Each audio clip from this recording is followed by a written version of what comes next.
संत रामपाल जी महाराज ने किया ऐसा अद्भुत चमत्कार।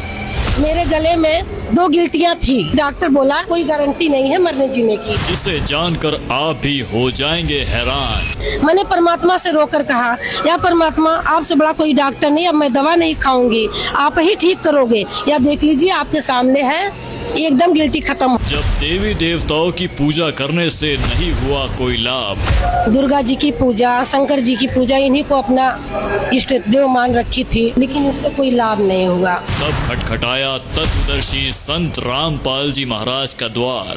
मैं सत्संग सुन रही थी, मन ही मन में कह रही थी, परमात्मा जब आप धरती पर आए हुए हैं तो ये तो आपके लिए कुछ भी नहीं है। उसके बाद इनके जीवन में आया खुशियों का उजियारा।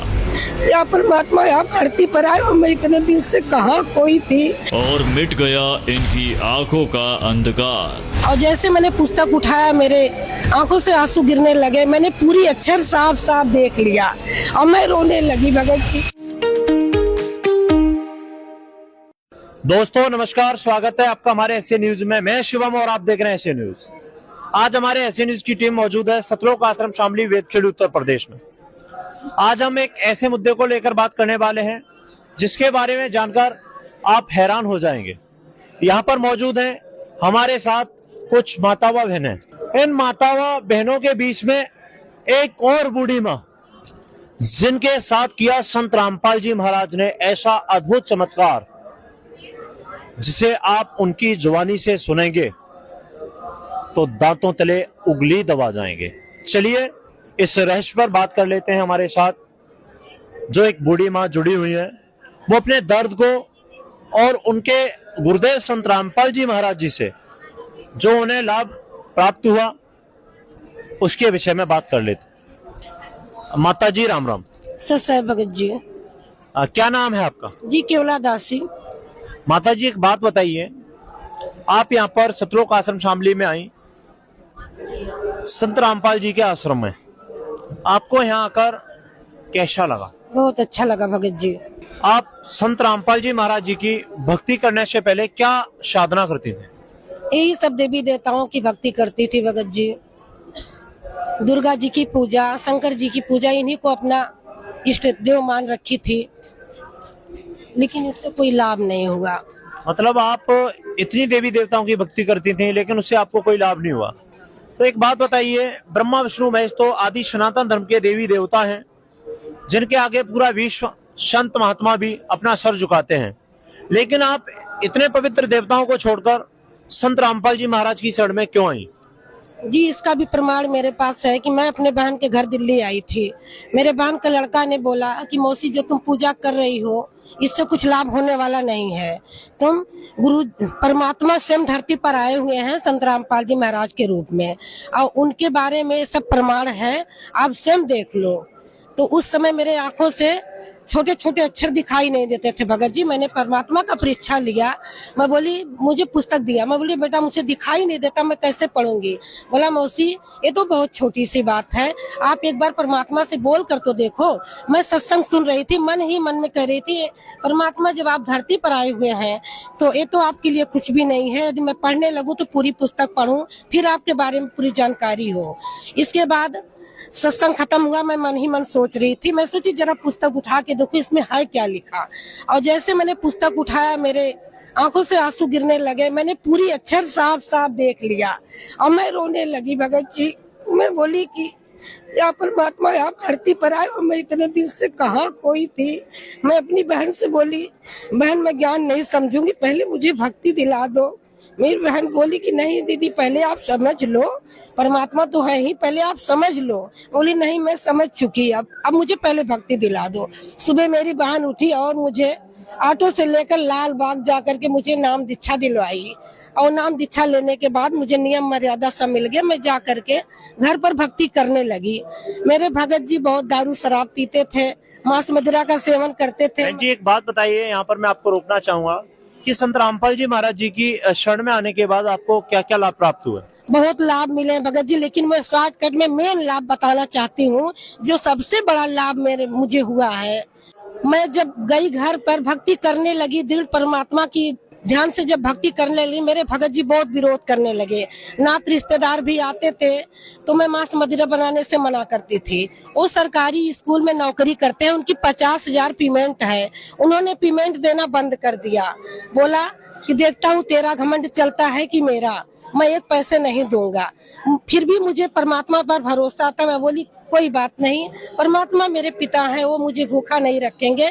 6 साल तक मैं भक्ति करती रही। 2021 तक कितनी मुसीबतों का सामना करना पड़ा।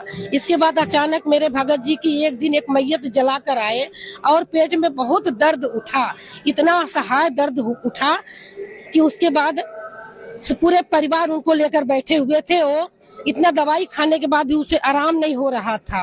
और जब हम लोग उनको नाम लेने को गुरु जी का बोलते थे, माता जी यहाँ पे मैं आपको रोकना चाहूंगा कि आप कह रहे हैं कि इतनी दवा खाने के बाद भी और आपके पति को कोई आराम नहीं हो रहा, तो क्या आपने ब्रह्मा विष्णु महेश से इस चीज की प्रार्थना नहीं की? नहीं, मुझे अपनी परमात्मा पर भरोसा था। मतलब आप जब तक संत रामपाल जी की शरण में आ चुके थे? हाँ, 6 साल हो गए थे मुझे। मैं 2015 से भक्ति कर रही हूँ। 2021 की बात है। तो जब आपके पति को किसी भी दवा से कोई आराम नहीं हुआ, तो फिर आपने क्या ट्रीटमेंट लिया, या फिर कहीं झाड़ फूक करवाने गए, या कोई अन्य क्रिया आपने की? कुछ नहीं किया मैंने। क्या किया आप? मैंने उनसे ही कहा कि आप मेरे गुरु जी का नाम ले लो, आराम हो जाएगा। तो वो मुझे डांट देते थे, बोलते थे कि बक, मैं किसी को नहीं मानता। फिर इसके बाद जब उनको असहाय पीड़ा होने लगी, तब जब जान निकलने को हो गया, जब वो असहाय हो गए, एकदम लस्त हो गए, तब मेरी बेटी से मैं कहलवाई कि मुझे तो डर लग रहा है, तू एक बार बोल दे बेटी कि पापा नाम ले लो गुरु जी का। तब बेटी ने कहा, पापा कह दो कि ये संत रामपाल जी महाराज, मुझे आराम दे दो, मैं आपकी शरण में आऊंगा। तब उन्होंने बोला अपने मुंह से, इतना बोलते ही वो बदहोश हो गए, हाथ पैर झूल गया उनका। उनको सिर्फ ये धक धक चल रहा था, बाकी कहीं से कोई जान नहीं था। 3 बजे का टाइम था भगत जी, रात्रि का 3 बजे? रात के 3 बजे का, ठंडी का मौसम था। उस समय आपने किसी डॉक्टर से संपर्क नहीं किया? डॉक्टर से तो पहले ही संपर्क ले लिया था, दवा सब था। तो डॉक्टर ने क्या जवाब दिया? बोला आराम हो जाएगा, ठंडी लग गई होगी, मैं ये जला कर आए हैं। फिर उसके बाद 3 बजे से लेकर 6 बजे तक हम लोगों ने पूरे परिवार के साथ बैठे थे। घर में रोना पीटना फन गया था, लेकिन मुझे अपनी परमात्मा पर भरोसा था। मैं बार बार परमात्मा से ही कह रही थी, या परमात्मा, यदि गुरुजी मेरे साथ ऐसी घटना घटेगी तो सुबह मैं किसको मुंह दिखाऊंगी? परमात्मा इनको यदि लेना हो तो मुझे भी इनके साथ ले लेना। ऐसा कहते कहते सवेरे 6 बजा। जब आपने ये कह दिया कि अगर इनको कुछ हुआ तो मुझे भी कुछ हो जाए, आपने ये प्रार्थना किससे की? परमात्मा संत रामपाल जी महाराज से। फिर क्या हुआ? इसके बाद 6 बजा, होश नहीं था। गाड़ी बुला कर उसको ले गए हॉस्पिटल। लड़के को बोले बेटा ले चल हॉस्पिटल। हॉस्पिटल ले गए, वहाँ डॉक्टर ने उनको आईसीयू में डाल दिया। ठीक 9 बजे का टाइम था। भगत जी आईसीयू में अकेला ही मेरे भगत जी थे, उनको सब पानी बोतलें चढ़ रही थी। उसके बाद मैं बाथरूम गई, वो अकेले आईसीयू में थे और मैं बाथरूम बैठी भी नहीं थी, इतने में चिल्लाने लगे, अरे मुझे बचाओ, मुझे ऑपरेशन करने के लिए ले जा रहे हैं। मैं भागकर दौड़कर अंदर आई, बोली क्या हुआ है? बोले तुम कहाँ चली गई थी? मुझे सब लोग ऑपरेशन करने के लिए ले जा रहे हैं।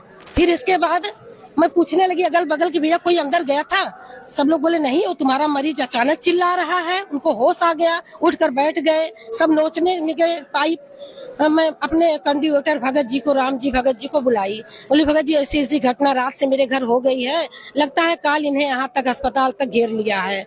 तो भगत जी 3 भगत से आए, मोबाइल से इनको आईसीयू में ही इनको नाम दान दिए।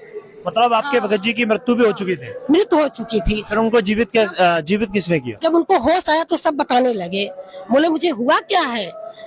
इसके बाद वो कहे मुझे बाथरूम जाना है। जब वो बाथरूम गए तो उनका पूरा नीचे से बदन जला हुआ था, कपड़े निकाल रहे तो चमड़ी लेकर निकल रहे हैं। तो मैं ये क्या हो गया इनको? मैं होश करो, ये क्या हुआ, कैसे हो गया?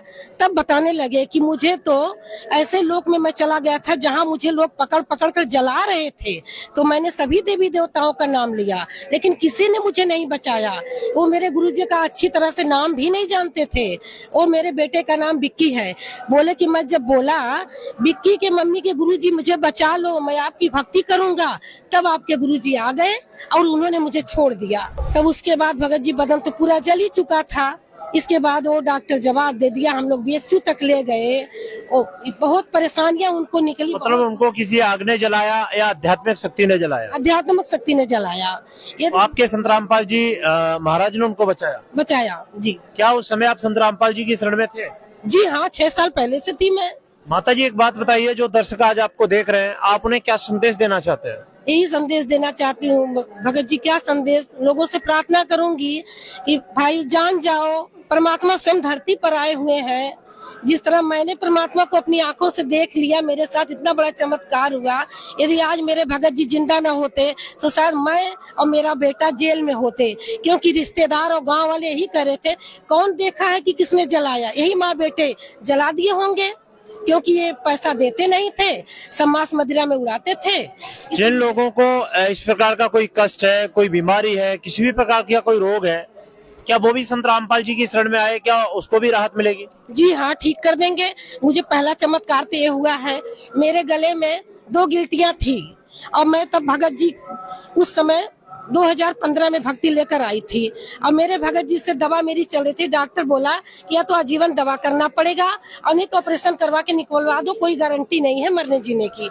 तो मैं दवा कर रही थी।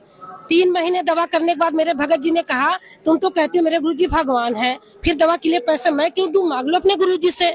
मैंने परमात्मा से रोकर कहा, या परमात्मा, आपसे बड़ा कोई डॉक्टर नहीं, अब मैं दवा नहीं खाऊंगी, आप ही ठीक करोगे। या देख लीजिए आपके सामने है, एकदम गिल्टी खत्म हो गई। आज आप बिल्कुल सही है? मुझे सही है भगत जी, थूक नहीं घोटा जा रहा था, आज मैं आराम से हूँ। आज आप बिल्कुल सही हैं? बिल्कुल सही हूँ। अगर अन्य लोगों को भी ऐसी अगर कोई प्रॉब्लम है, क्या उनको भी संत रामपाल जी महाराज की शरण में आने से पूर्ण लाभ मिलेंगे? स्वयं परमात्मा धरती पर आए हैं, क्या नहीं कर सकते परमात्मा? जब मरे हुए को जिंदा कर सकते हैं। अगर कोई संत रामपाल जी महाराज जी से नाम दीक्षा लेना चाहता है तो वो कैसे ले सकता है? जी, साधना चैनल पर एक पीली पट्टी चलती है, उसी पर परमात्मा को नाम दीक्षा देने का नंबर लिखा हुआ है। और वैसे तो पुस्तकों में भी सब नंबर हैं। नाम दीक्षा देने के लिए हर जगह केंद्र खुले हुए हैं। नाम परमात्मा का नाम दीक्षा देने के लिए बहुत साधन हो गए हैं। माता जी, आपका बहुत बहुत धन्यवाद। सच साहेब। दर्शकों, जैसा कि आपने बाहर से आई हुई एक बूढ़ी माँ से जाना कि इनको संत रामपाल जी की शरण में आने से इतने सारे लाभ प्राप्त हुए और इन्होंने प्रमाण के साथ इस चीज को बताया और ये भी दावा किया कि अगर किसी भी व्यक्ति को इस प्रकार की कोई समस्या है तो उसको भी गारंटी से संत रामपाल जी महाराज की शरण में आने के बाद संपूर्ण लाभ होंगे। आपने देखा सतलोक आश्रम शामली में बूढ़ी माँ का ये विशेष इंटरव्यू, जिससे आपको प्रेरणा क्या मिली ये आप स्वयं निर्णय करेंगे। जुड़े रहिए आप हमारे ऐसी न्यूज के साथ। मिलते हैं आपको अगली वीडियो में। Thank you so much.